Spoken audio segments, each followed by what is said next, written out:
I don't know what's going on. Marjorie Taylor Greene has, she's doing like a reverse Fetterman.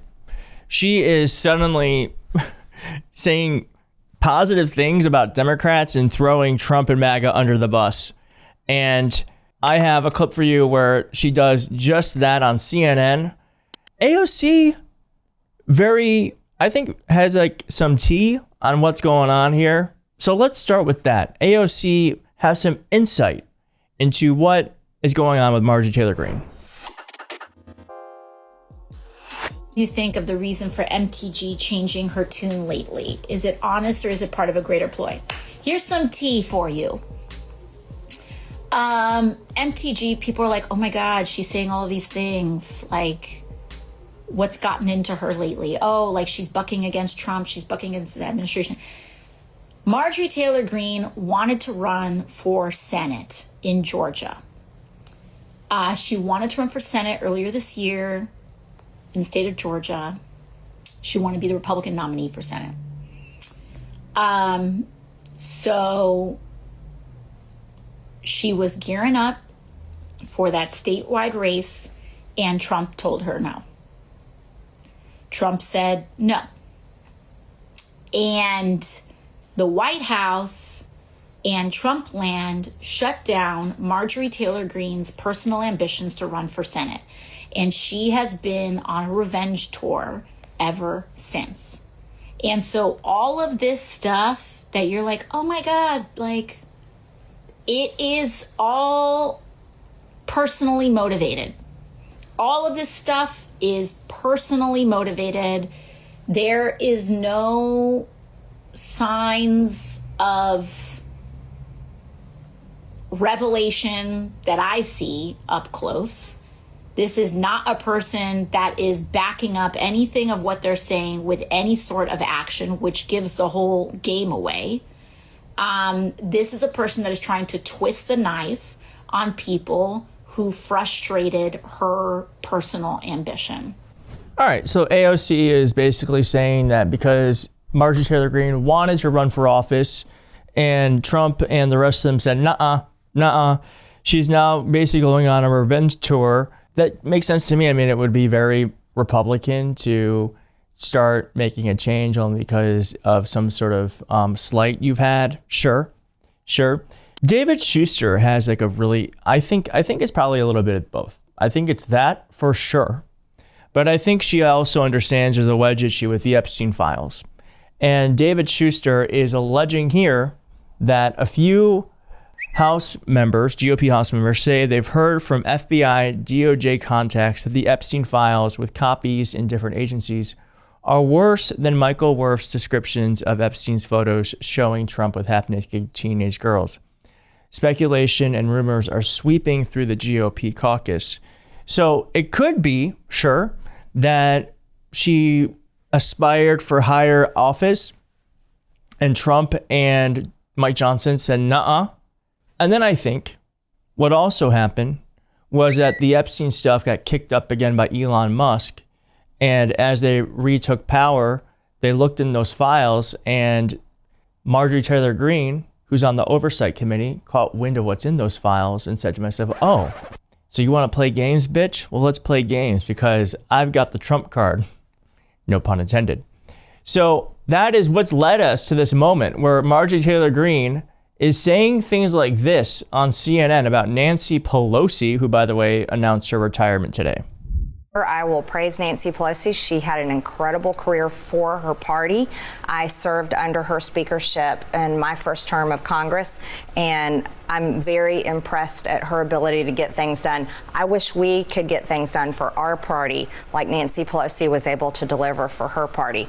So I wish her well in her retirement, but I would like to see people exit Washington a lot sooner rather than wait until their 80s. Yeah, we are. That is the biggest bus anyone has ever been thrown under in their entire, like Mike Johnson. She's saying Mike Johnson, Nancy Pelosi actually got shit done. What have you done besides put us on an extended recess that we're all paying for? We're paying for their vacation. Now, Aaron Rupar also posted this video of Marjorie Taylor Greene trying to explain what happened here. I talk to anyone that requests an interview with me. Here lately, that's become incredibly important to me. I'm very tired of the toxic nature of politics here in Washington, but also across the country. Families have been torn apart. People have gotten divorced. It separates parents from children. And so I'm trying to lead by example, and I can only do my part, and that is to talk to everyone. And to talk to everyone in kindness. We don't all have to agree, but that's being an American. And thank goodness for that, right? But we have the freedom to do that, and our freedom of speech, our First Amendment rights allows us to do that.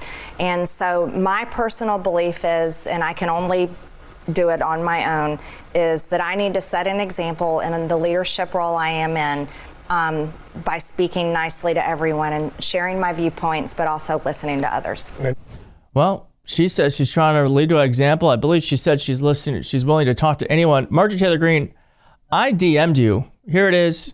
And I said this. I said, hey, MTG, I featured you a lot on my channel. I'm at times the 5th most watched political channel on YouTube and hoping to interview you. So I'm going to definitely cite this online. And I would love if you guys, if you're on the internet, you want to let Marjorie Taylor Greene know that we would love the opportunity to talk to her on this channel. She's willing to talk to anyone. It would be not a combative interview. I think we need to find common purpose right now. I don't think Marjorie Taylor Greene and I are going to agree on a lot, but I do think we agree on the fact that the government should be open. I think we agree on the fact that the Epstein files should be released, and I would love to get her opinion on how she perceives her party. It would be a really important, I think, good discussion. Now, Marjorie Taylor Greene did talk to someone. She talked to The View, and here's what she said. She said to Mike Johnson. Practically, I yelled at Mike Johnson last week on our GOP conference call. By the way, I'm missing the call today. It's going on right now. And I hope that Mike Johnson is finally giving a single health care policy because the country deserves it, and it shouldn't be a secret. And I shouldn't have to go into a skiff to go find our Republican health insurance plan. Maybe Honestly, there is no plan. You know what? You want to know something? That, I believe, is the truth. There's a lot of ideas, there's a lot of bills, but there's no consensus. Yeah. And I think that's a failure. I do. Yeah, this girl is out here fighting for her life. She's fighting for her life. Whatever Marjorie Taylor Greene is doing right now, I say keep doing it. The enemy of my enemy is my friend, and we don't get to choose who we're going to war with. I do think we are truly in a very dangerous place in our country right now, where Donald Trump. I know we had free and fair elections a couple days ago. I don't know if Donald Trump is ever going to leave office. I do believe that. The only thing I can point to was when the one time Donald Trump had to leave office, he did everything he could within his power to stay. The government is even more under his control now. He has like a really nationalized police under his control. Would Donald Trump leave? I don't know. But it's folks like Marjorie Taylor Greene who are going to weaken his spell on Republicans. So I hope she keeps doing this shit. I think it's working, and I support it. I don't necessarily support her, but I support it. Keep going. Keep going. If you support me, hit like. If you're not subscribed, please consider subscribing, and I'll see you soon. Bye.